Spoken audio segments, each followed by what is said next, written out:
Week 2 of the NFL season is here, and it's time to preview the Los Angeles Chargers and the Carolina Panthers. Let's dive in.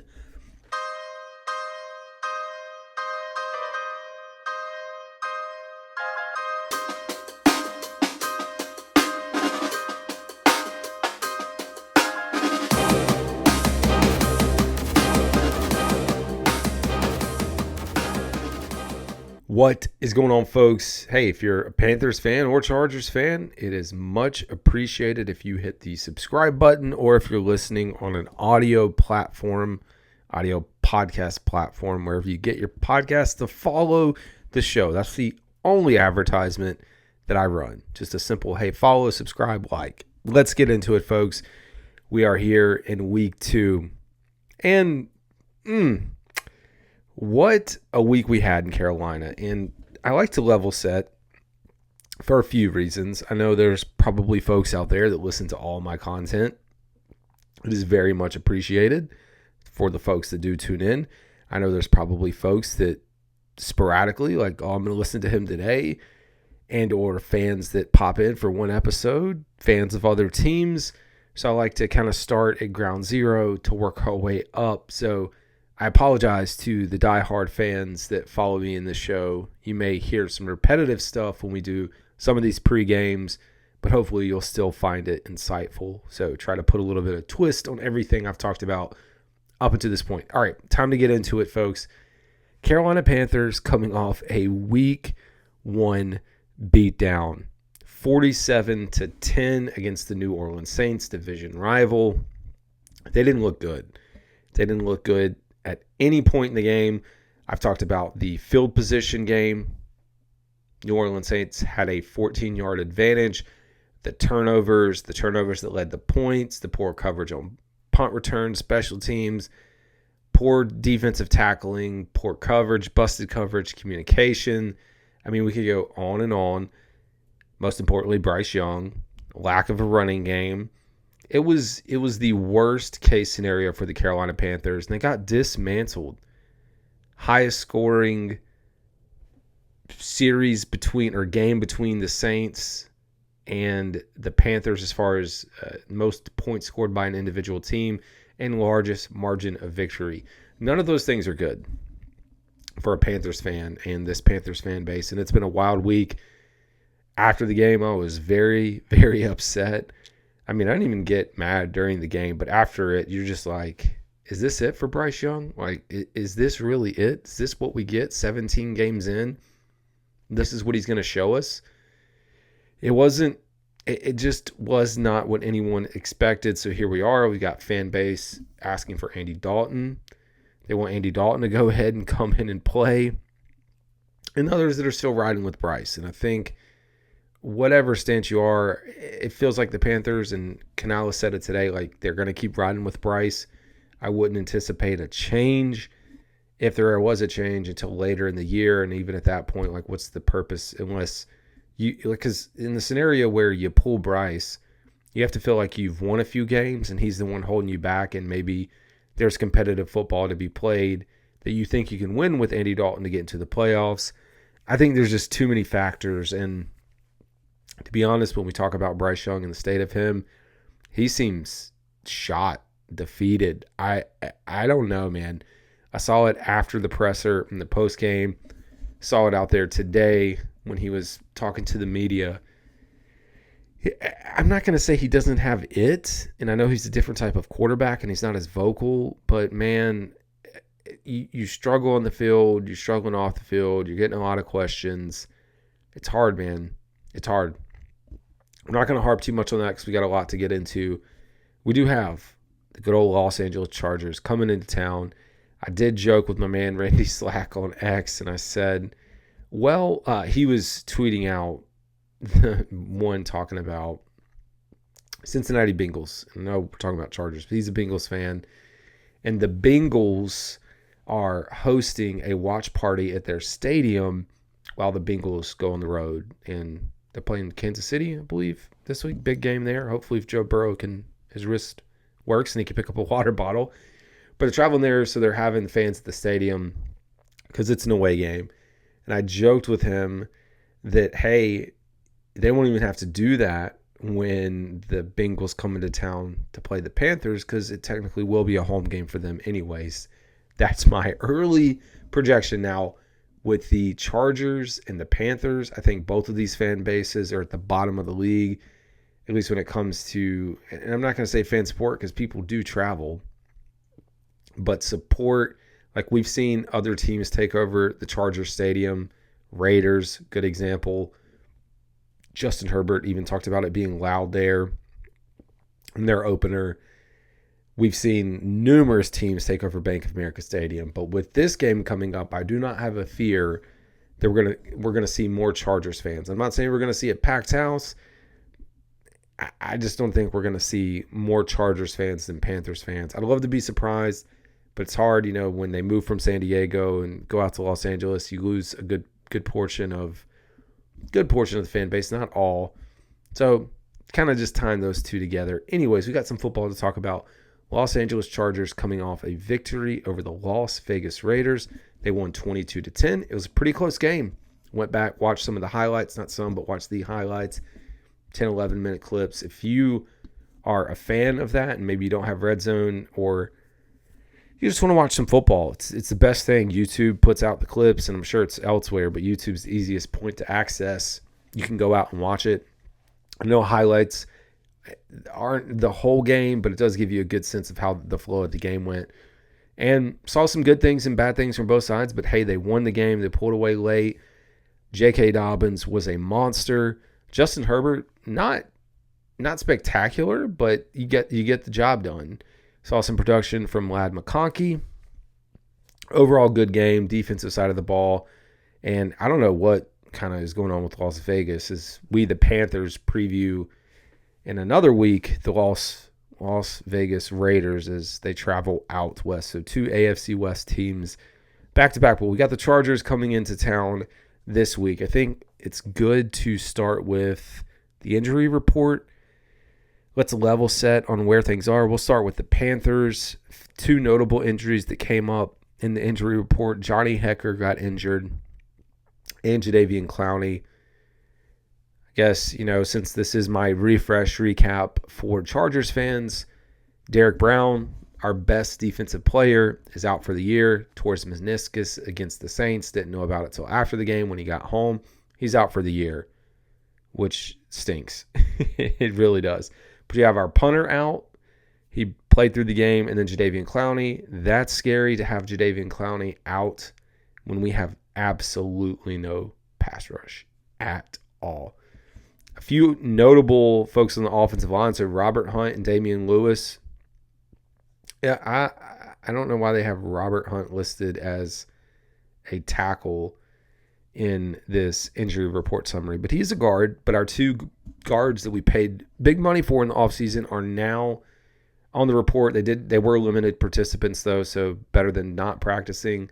Josh Neisman, who we know was on the PUP, he's recovering. Swing tackle, he was limited. And then our man Tommy Tremble,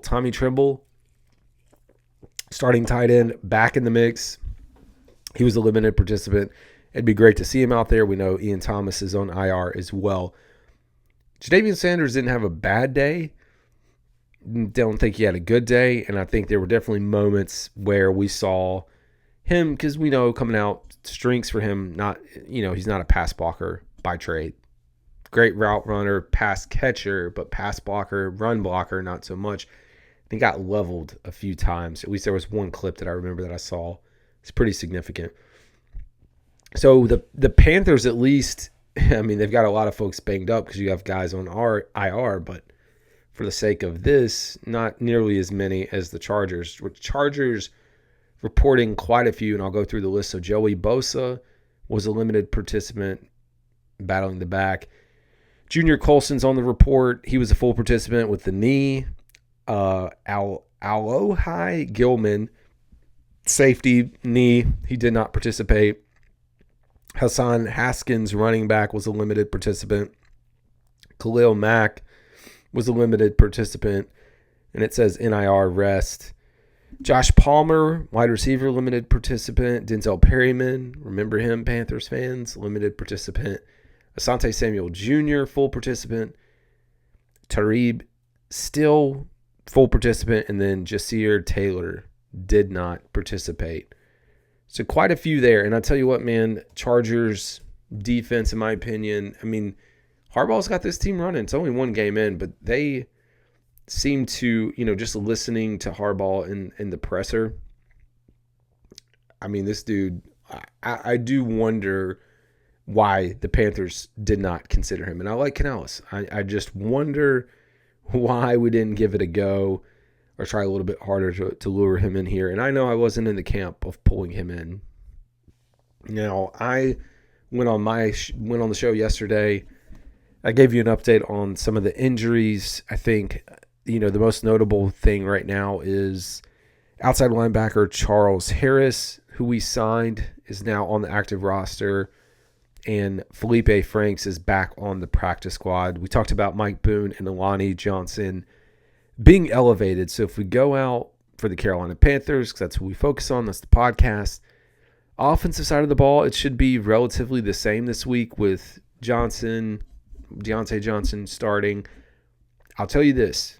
I want to see more of Xavier Legette. And I think if we can move this thing around, I'd like to see Xavier get more snaps than Mingo. And it's not a knock on Mingo, but unfortunately, when you fumble the ball twice, we gotta lose some snaps. But Ike Ekwonu, Damian Lewis, Austin Corbett, Robert Hunt, of course, we'll monitor the injuries there at the two guard positions and Taylor Moton. I'll tell you what, offensive line played good last week. I know I'm not a big fan of PFF, but all things considered, it's a talking point, a focal point that you can use to communicate how well is this team playing. Because unfortunately, I personally can't sit down and watch hours of film and grade players. I can kind of go off the eye test. I can rewatch the games, which I do. Offensive line played good and good enough, and we saw separation from the receivers. But then we have Tommy Trimble, probably getting a mix of Tommy Trimble, if healthy, Jatavian Sanders, and Jordan Matthews in the mix with Ian Thomas on IR. Adam Thielen, who is relatively quiet, although I think he's the leading receiver in yardage. Bryce Young and Chuba Hubbard. Didn't see a lot from Miles Sanders either. Defense is where we're concerned. You now have Jaden Peavy slotted in as the starter in Derek Brown's spot, mixed in with Shai Tuttle, who's a tackle, Ashawn Robinson, of course, the other end. And your rotation of backup it's really LeBrian Ray right now. Nick Thurman is your backup tackle. Outside linebacker, Jadeveon Clowney, Charles Harris, and then DJ Johnson, Iku Leota. 4 outside. It's not a good rotation. And if Clowney's down, you're talking about carrying 3. Things are rough.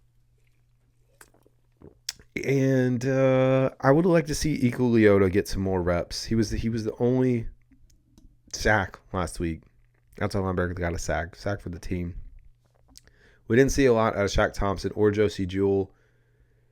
Yeah, they put up some numbers, but I was not really that impressed, and not much from Trevin Wallace, rookie. J.C. Horn, if you go back and watch, we learned that the busted coverage was not on him. That's on Fuller. He played great. Mike Jackson played great. So cornerback room looked good. Troy Hill as well. You have Xavier Woods and Jordan Fuller, who wasn't a great game for them. And then back returning kicks. On the kickoffs, we had Raheem Blackshear and Xavier Legette. And then David Moore's technically your backup, and Raheem Blackshear's on punt. So the lowdown, I think it's good just to understand the state of the team right now. Looking ahead, well, not really looking ahead, but looking back now. So ESPN, I use ESPN Bet.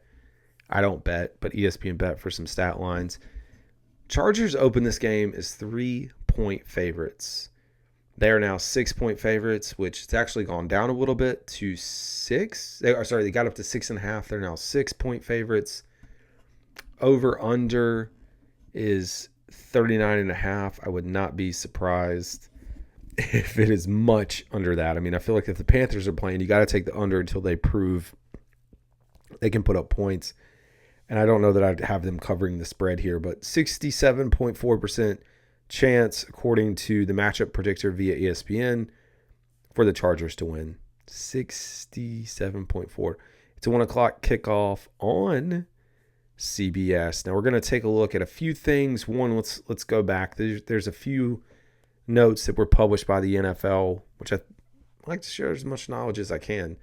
So the importance of Week 1 results.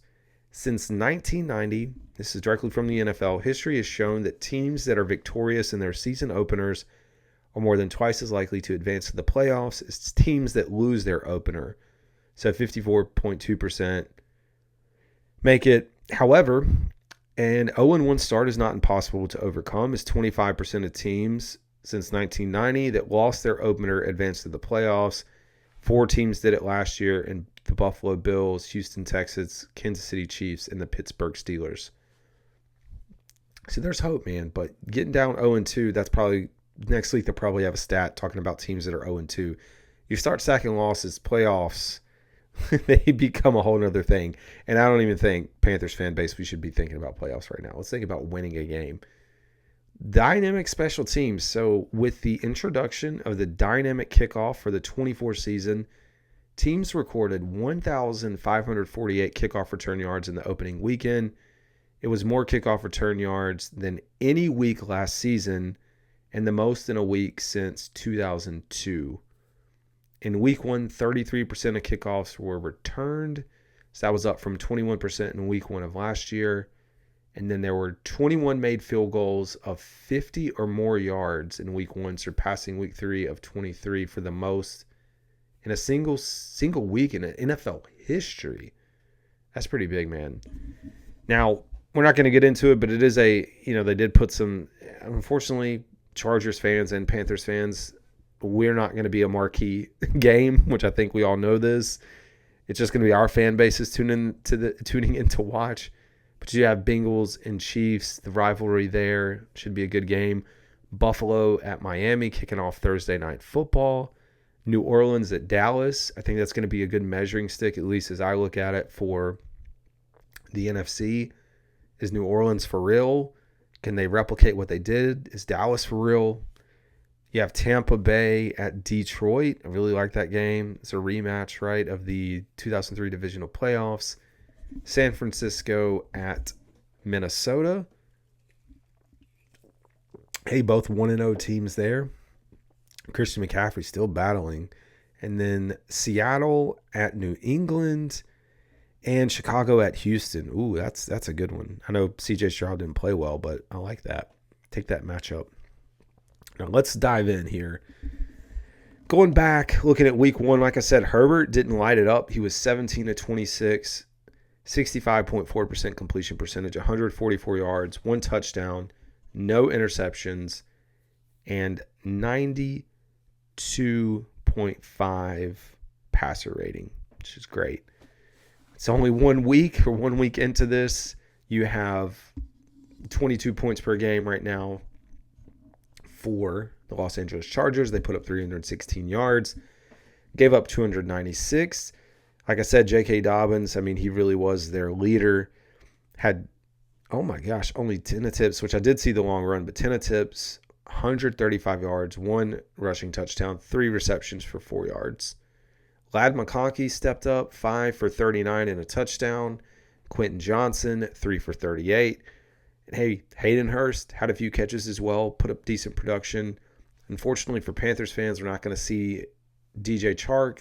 He's been put on IR, but we will get to see the reunion of Hayden Hurst and Bradley Bozeman here coming to Carolina.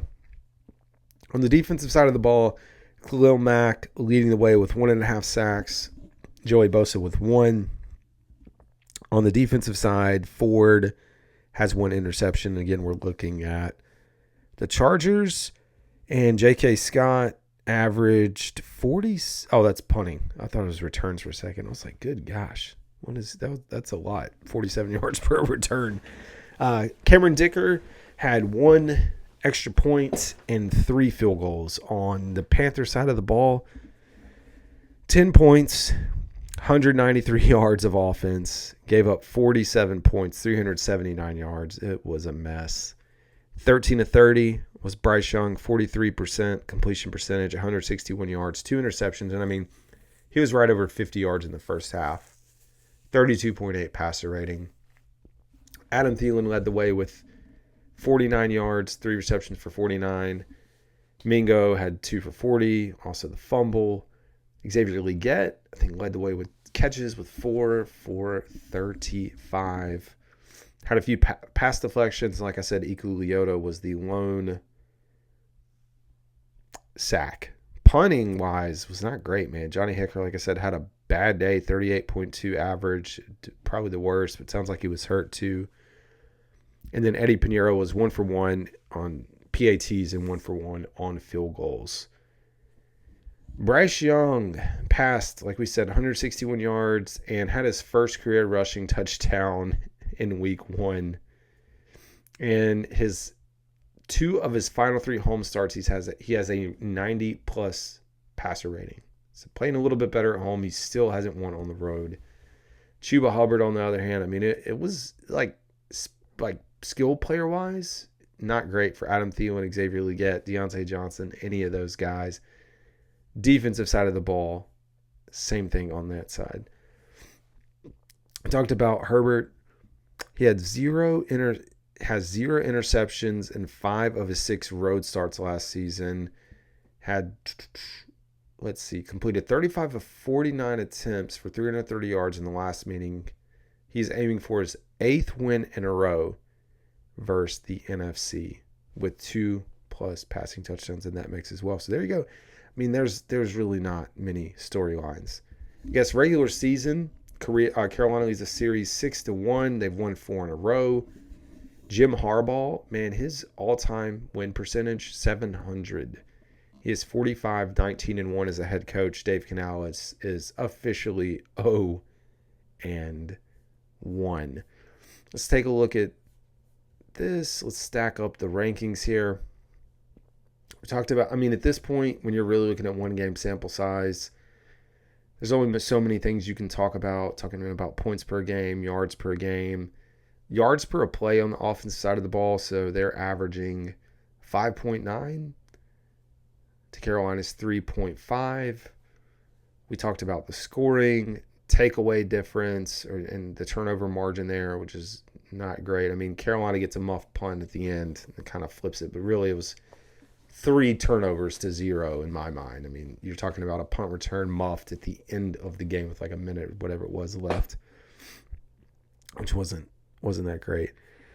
From an efficiency standpoint, yeah, we talked about yards per play. Yards per rush, terrible for the Panthers, 2.9 yards, giving up 4.9, and the Chargers average 6.5. I mean, it helps when you have J.K. Dobbins that is just lighting things up.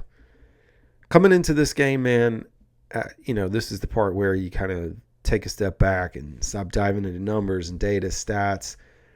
I cannot predict the Panthers to win this week. I know I like to give predictions and throw out scores. I can't do it, man. I got burned, and this isn't about wins and losses and me personally just tracking numbers and stuff. It's hard for me to get behind this team doing something until we see it. I mean, I hope for the sake of this team that what we saw was a fluke. It's hard to think it's a fluke, and it's also hard to think that losing this many players that things are going to turn around. Panthers made a decision in this offseason to go out and invest in the defense. Oh my gosh. Invest in the offense. This is what I get for flipping screens while I was doing that. Invest heavily in the offense, spending tons of money, tons of draft picks. I mean, not tons, but that's where this investment was made. And when you do that, you give up things on the defensive side of the ball, like a Brian Burns, like a Frankie Louvu, which Louvu didn't want to be here. He tore Gross Matos. He traded away Jackson, cornerback, which you get Johnson in exchange. But you give up some of these key pieces to this team. And again, they were bad last year. But going back, I mean, it just you scratch your head and wonder, how did this team land in top 5 in yards allowed last year? It's a mystery to me based off of what we saw. I don't know what you can do. And I did listen to Harbaugh. There was a few things that he talked about. He said he felt like the difference between week 1 and week 2 that's your biggest jump in the NFL because, in today's NFL, starters don't play in the preseason, so it's really your first action. Then you can go out, you can correct a lot of stuff between 1 and 2. So I say that's either good news or bad news for Carolina. Like either Chargers are going to significantly improve, or maybe we take a step in the right direction as we get this thing back on film. And it's a tale of two different franchises right now. I can feel the optimism when I see the Chargers fans on X, on YouTube, whatever they are, and they should be excited and should be happy because it does feel like Harbaugh's got him going in the right direction. Listening to his presser, he spent like 5 or 6 minutes just talking about his time in Carolina, which if you have not had a chance to do that, go out and listen to it. I posted a clip of it. He talked about being the scout team quarterback for the Carolina Panthers, throwing the ball to Steve Smith, and what that was like. He said they would bring over the scout team, drawing, tell them what to run. Hey, we want you to throw it here. And he said every play he was just throwing it to Steve Smith Sr. because that's how good he was. But it's nice, man. He does talk about his time, even though it was a short amount of time. I think he said like 8 or 9 weeks that he was technically here. How he got into coaching, decision to get into coaching. It's worth it, but you have that and him talking about those things, and it's very laid back versus Dave Canales, who's having to address injuries. He's having to address, it's not really Canales' fault. It's compounded year after year.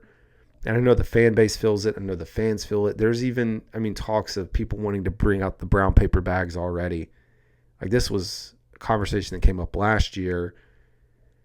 I just think, as I sit here, I hope people do not turn on Dave Canales. Like we got to give him a little bit of time. It's not what we want to do, but we can't punish him. He didn't pick the quarterback. He can't control anything that's happened.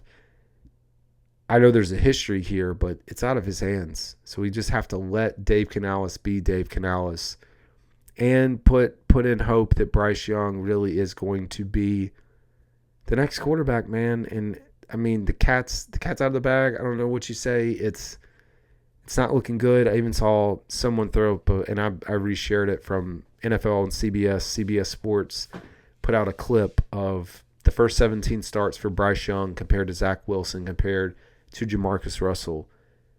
He's very similar with his stat lines, and I think that's what's tough. You go back and you look at Herbert.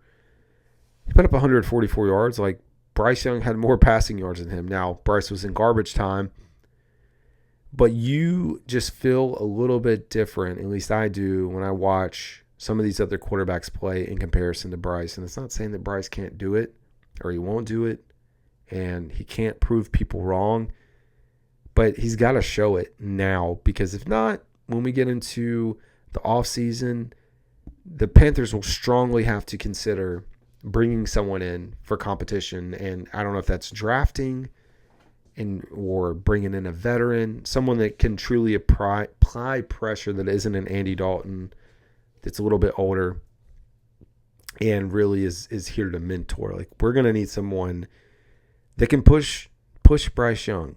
And I went back and watched it. It's frustrating because he's still making the same mistakes, man, with the footwork, with the decision making. When we go out here into this week, I would look for the Panthers to rely more heavily on the run. Not saying it's going to be successful, but I think you got to figure out some way to establish it.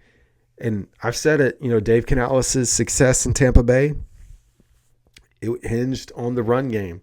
You get that 100-yard mark, and I think that's where their 9-10 wins, including the playoffs, came from, over 100 yards. And the games they lost, it was like 60 or 70 yards rushing. So rushing is important. Dave Canales keeps saying it is. Now he's got to go out and prove it.